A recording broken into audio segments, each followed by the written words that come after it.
introduce Dr. Judith Wolfe, who's a professor of philosophical theology at the University of St. Andrews.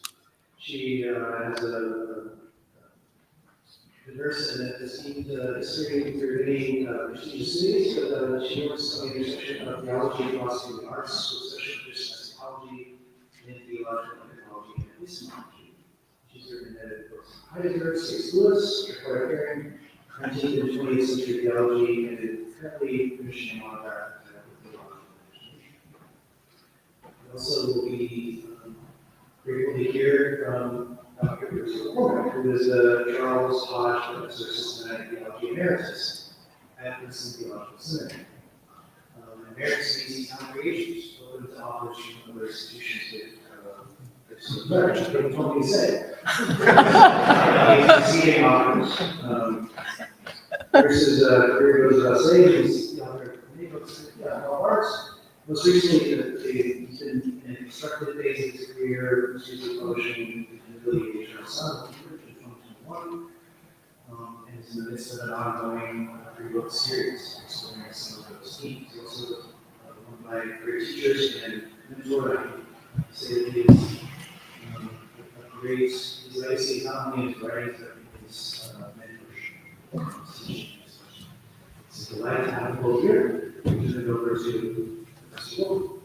Thank you.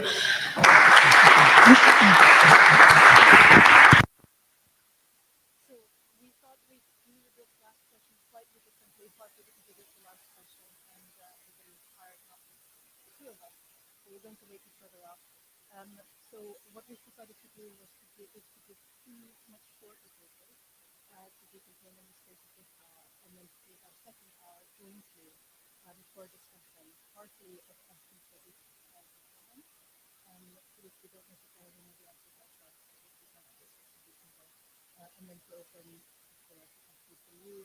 And if there's time, then perhaps we can just give it to the end of the hour to reflect more generally on the content and questions of technology, determination of everything. So that's what we'll be doing. So I'll start us off with a short paper, partly outlining the field and some of the Catholic contributions and some prophecies within it, and then handing over to Bruce to do the same for the Reformed. Is this okay? Yes. Excellent, thank you. So the topic of this session is Eschatology as First Philosophy, which is a marvelous title. First philosophy, which is usually identified with metaphysics or ontology, is the study of fundamental questions about reality, existence, and the nature of being. In Heidegger's formulation, its key question is, why is there anything rather than nothing?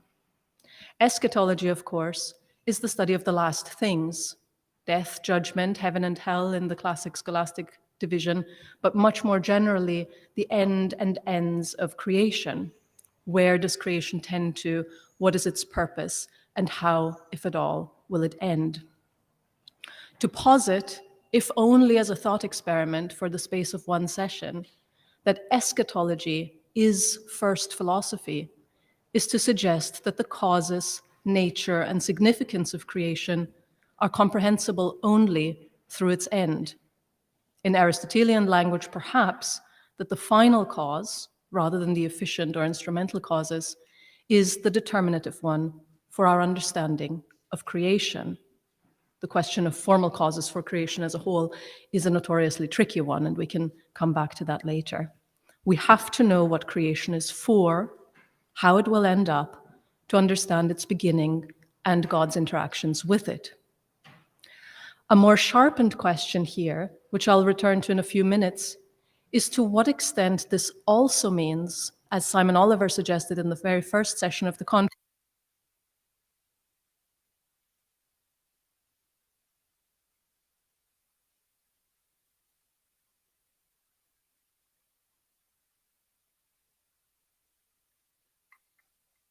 out the end in order to ensure an understanding of creation already knowable, just like we already know enough about the telos of a kitten, namely that it is to be a cat, that we can incorporate and act on this knowledge already in the now. Or is the end only knowable from its own vantage point, and our knowledge of creation, of nature and grace too, still veiled until we occupy that vantage point. And though I won't get to that question till a few minutes from now, I'll say already, of course, that it is both, insofar as Christ's death and resurrection has both enabled and modeled our own end, and therefore gives us some knowledge of it already, even beyond the explicit eschatological passages of the Old and New Testaments, which we also have. And yet, nevertheless, we'll see that that's not quite enough. That the purpose of creation should be tied up with its final state, that theology, philosophy, and ethics require thought of something like an end, is not at all a universal feature of all ontologies or first philosophies. In many of them, there is no significant end state. This has to do with how they model the relation between humans and reality as a whole. In most of the great philosophical and ethical systems, in most of the first philosophies and the ethics that come from them, reality as a whole is seen as either indifferent to or inimical to humans. And this is either because humans are in some sense alien to the rest of reality, or because they are, for better or worse, enemies to it. The ethical imperative that results from this is either to accommodate ourselves to this fact, or to transcend or redeem it in the light of some higher reality which might not be immediately apparent either in the world around us or in ourselves. For example, if reality, as the Stoics maintained, is indifferent to humans, then humans must learn to face that truth, not to expect more of reality than it can give, and to comport themselves with dignity and apatheia, indifference, a virtue learned in some sense from the rest of reality itself, from reality's own indifference. Alternatively, if reality is, as Plato maintained, a swirl of phenomena, both concealing and revealing a non-personal and eternal realm of forms, ideas or noumena, then humans must turn to contemplate that realm and conform themselves to it as best they can, though this means shedding some of what we think makes them specifically human, namely attachment to particular things and people, individuality, and so forth. If, as in the Gnostic developments of Neoplatonism, ordinary reality doesn't in any sense reveal the noumena but is inimical to them, then humans must reject ordinary mores and attachments and orient themselves radically away from the structures of this world. In all these cases, the purpose of life, beyond the provision for our basic needs, is dictated by a sense, A, that reality has a particular shape or quality, B, that humans are not merely at one with this, and C, that we therefore have a task either to accommodate ourselves to it or to oppose, overcome, transcend, or redeem it in light of a truth shed either by visible reality itself or by a higher reality, not immediately visible or not yet formed. It is ontologies of the latter kind, ontologies that dictate that we must overcome, transcend, or redeem reality, which sometimes, though again by no means always, have what we might call an eschatological dimension. And this sense is, to some extent, a common inheritance of the North and West, whether because of its Christian origins or quasi-independently. Think, for example, of Ragnarok. And I'd like to say as an aside that one of the things that are troubling us about our own era is that the opposition or alienation between humans and wider reality is not being confronted by us, but dissolved in one way or another, either into sheer human mastery, where everything is now raw material for us, or into humans as nothing other than the material fabric of reality, any opposition or alienation being mere illusion. We can talk about this more at Q&A if you'd like. Now, in Christianity, the purpose of life is a complex matter. We agree, I think, that our purpose comes from having been created out of love by a God who is a simple act of love constituted by a trinity of persons. We therefore believe that fundamentally, we humans, the world in which we live, and the reality that grounds or lies behind that world are in harmony. The world, including us humans, is fundamentally good because its creation was the good purpose of a God whose own nature teaches us what goodness is. Humans are created in God's image, participating to some extent in his love and goodness. Out of these basic matters of fact arises the basic and very simple purpose of human life: to glorify God and to enjoy him forever. And this, of course, is an eschatological purpose. This is a conviction that Catholics and Reformed, at least to some extent, share in common. The Westminster Catechism begins, question 1, what is the chief end of man? Answer, man's chief end is to glorify God and to enjoy him forever. The Catechism of the Catholic Church, admittedly slightly less elegantly, but to the same effect, opens with a prologue whose first paragraph is entitled, The Life of Man, to Know and Love God, and closes the first paragraph of its first chapter with Augustine's prayer, You yourself, God, encourage us to delight in your praise, for you have made us for yourself, and our heart is restless until it rests in you. None of the things discussed in this conference, not creation, not original righteousness, fall, incarnation, or church, would get off the ground without this purpose of eschatological communion and praise, which go on forever. Firstly, we are to glorify God. To do so is to declare and align ourselves with the right order of the world. All the world is from God and towards God, and finds its right orientation in acknowledging this origin and end in gratitude and jubilation. Secondly, we are to enjoy God forever. The enjoyment of God is the fulfillment of human life. He is the author of peace. He is the lover of concord, in knowledge of whom standeth our eternal life, as the Anglicans have it, and his service is perfect freedom. At its most basic, then, there is no conflict between serving God and flourishing, no conflict between doing his will and having mine, which is because, as Aquinas says, the will is not most free when it is undetermined. It is freest when it can follow its native orientation towards the good without any restraints. On a Christian view, then, this is the basic purpose of life. The Roman Catholic view, or some versions of it, parses this in distinctive ways, of which I would like to pick out one or two related ones. Many Catholics, though by no means all, hold to a view of the eternal end as deification. Thomas Aquinas is famously ambivalent or equivocal about this issue, though there are certainly those who read him that way, and I think that at least some of his passages can very legitimately be read that way. This view has its roots in the Church Fathers, whose view is aptly summarized by St. Athanasius: God became man, so that man might become God.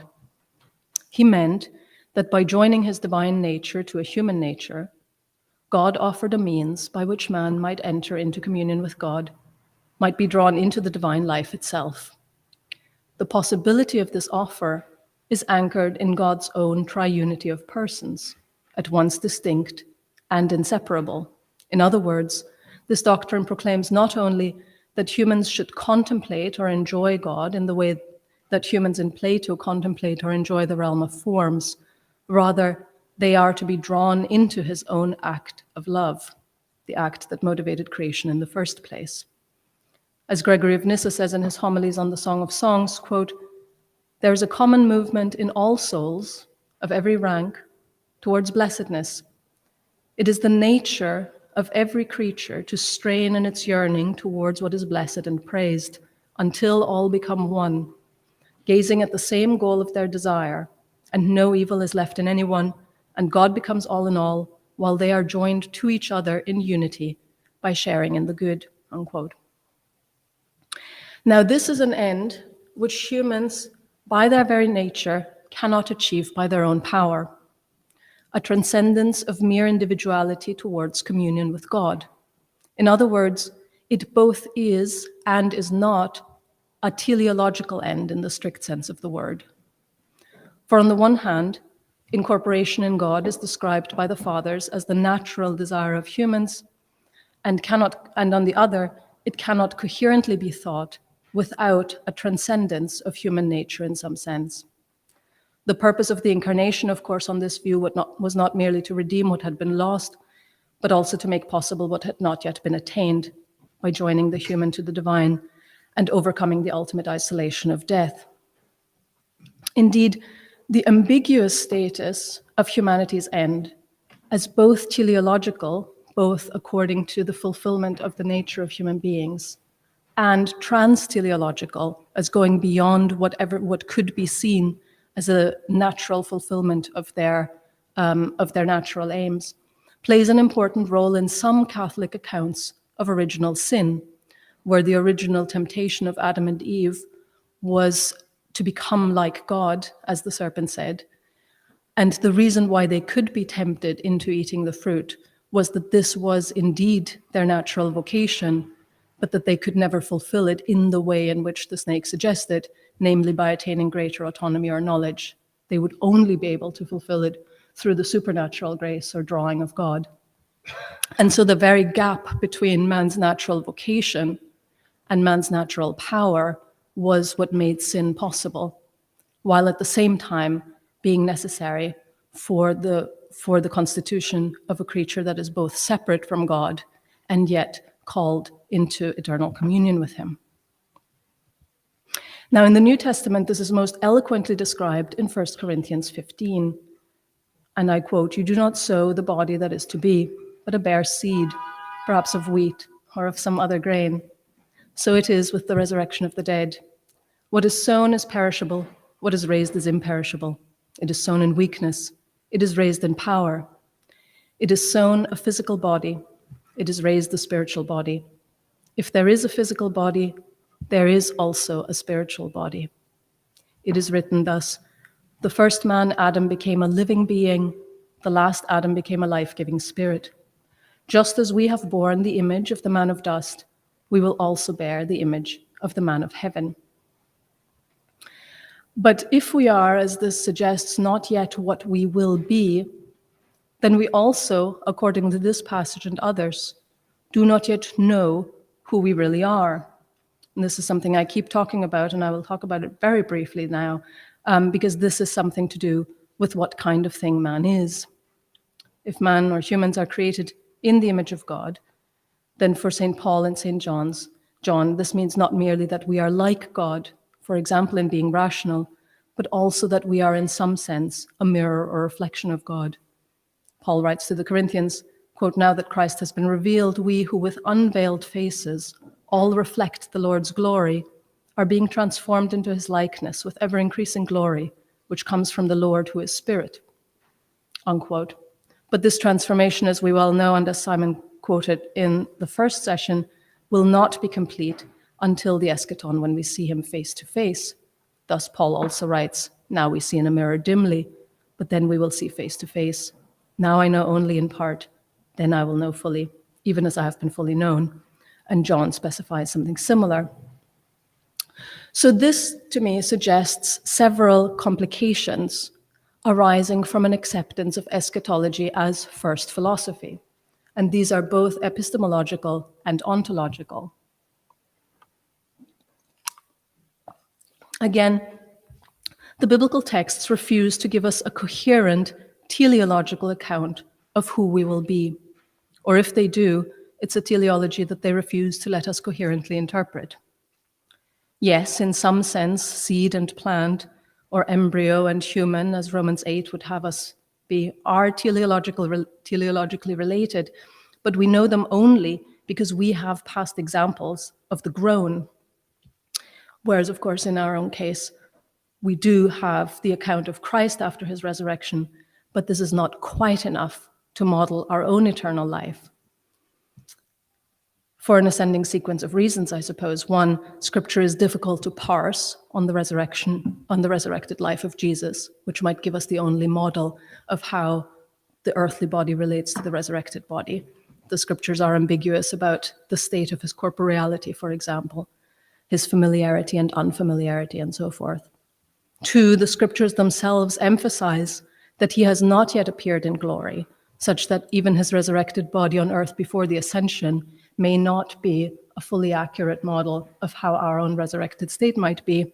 Third, the Scriptures emphasize not only our union, but also the enduring difference between Christ's humanity, naturally conjoined to the divine as it is, and ours.